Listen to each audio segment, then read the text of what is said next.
Hey everybody, Tim here with tonight's episode of Star Trek The Next Generation, Season 4, Episode 10, The Loss. This episode doesn't quite do it for me. It's a little slow and it's a little too seeped in the sci-fi.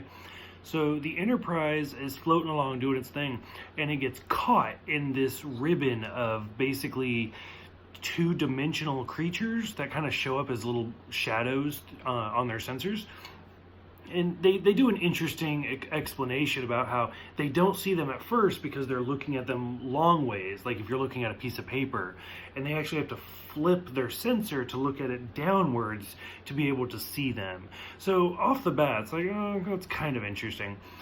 And during this, they're being pulled, and they're being pulled to their own destruction. So they have to figure out how to break free, but they can't do it. During the course of this, Deanna, Counselor Troi, has lost her ability to read people, her Betazoid empathic abilities.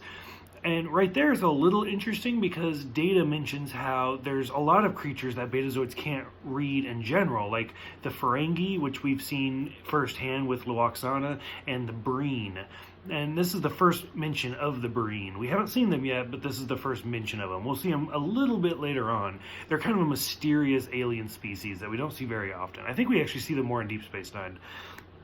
And over the course of the episode, the main focus of this is all about Troi talking about what it's like to lose her abilities, and she's going through the different stages of grief and talking about how her losing this ability has basically made her disabled, and how the rest of the crew can no longer relate to her because they don't know what she's experiencing.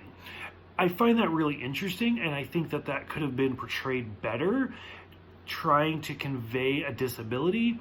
I don't feel like they do a very good job in this episode, to me at least, just because of the way, I don't know, something about this episode just doesn't feel right, and it's very difficult for me to put my finger on it. Throughout the course of the episode, she kind of lashes out, and it's interesting because I'm sure if you compare it to something else, like if somebody suddenly went blind or deaf or something like that, they will have that same sort of lashing out because they don't know how to react. And I get where they're coming from, but I just feel like it was done in the wrong sort of way.